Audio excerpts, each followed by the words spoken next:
Alam mga kababayan, so ngayon ihahatid ko yung aking anak. So magpa-practice daw sila ng sayaw.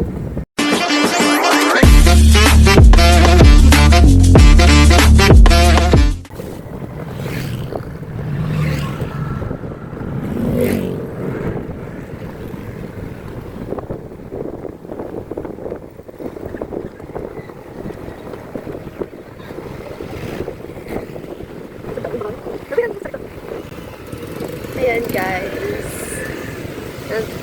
malapit na kami sa Hills View.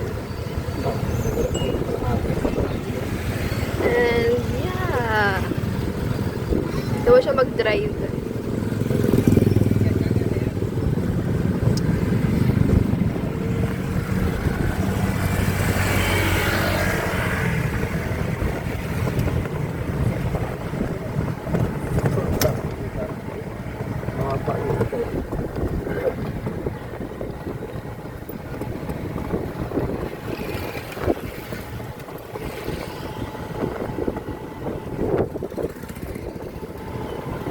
Medyo malinis na dito sa labasan. Pero di pa rin maiwasan ng mga kalat, mga basura.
Balik kami guys kapag nasa Hills View na kami. Okay, bye!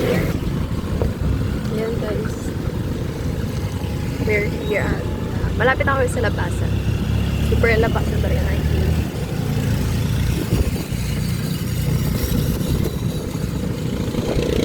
Kama ni Lola.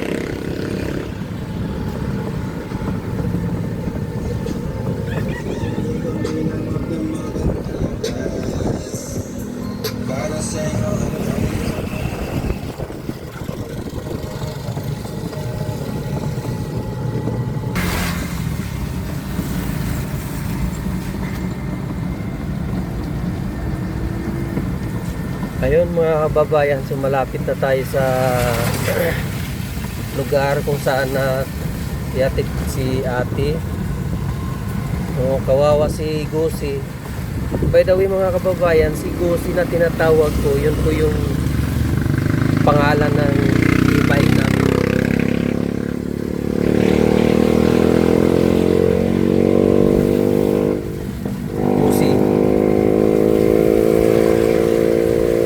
Gosi po yung pangalan ng e-bike namin, kaya kawawa siya kasi may dinadamdam na siya pero tuloy pa rin siya.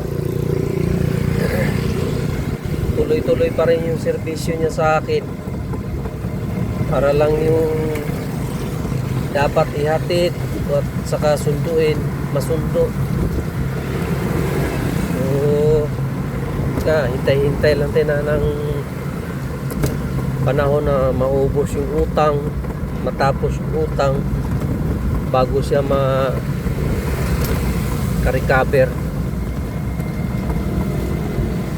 Palitan na kasi si Gosi ng battery kaya mga kababayan, kaya ang ano ko, dati lagi ako naghahatid sundo ng ibang at least pang extra income man lang.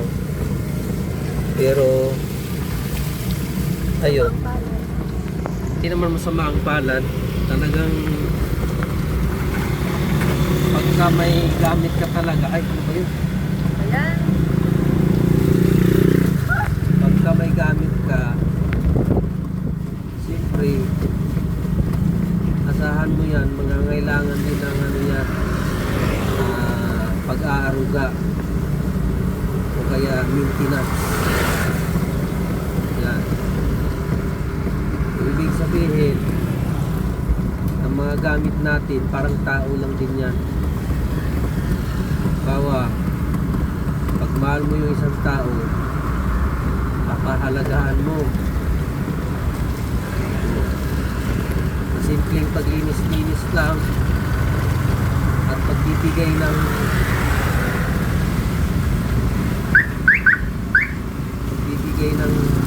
kailangan. Naulan, malakas ang ulan mga kababayan.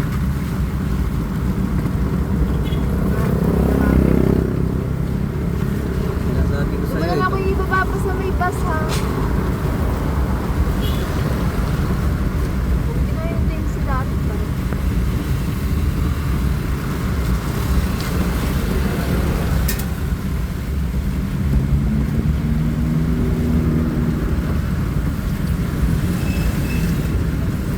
Ako na lang.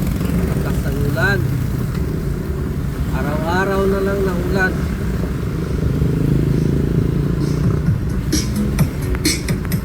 Simula nung siguro mga magtatatlong buwan, tatlong linggo na ang ulan dito mga kababayan.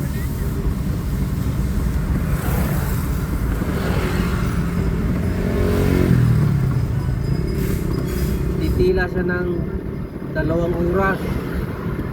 Bubuhos na naman sabayan ng malakas na hangin.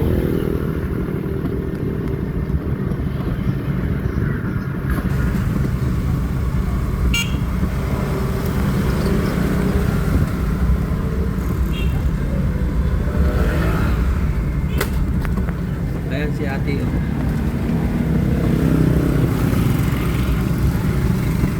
May bus na pa ha. Si ate sa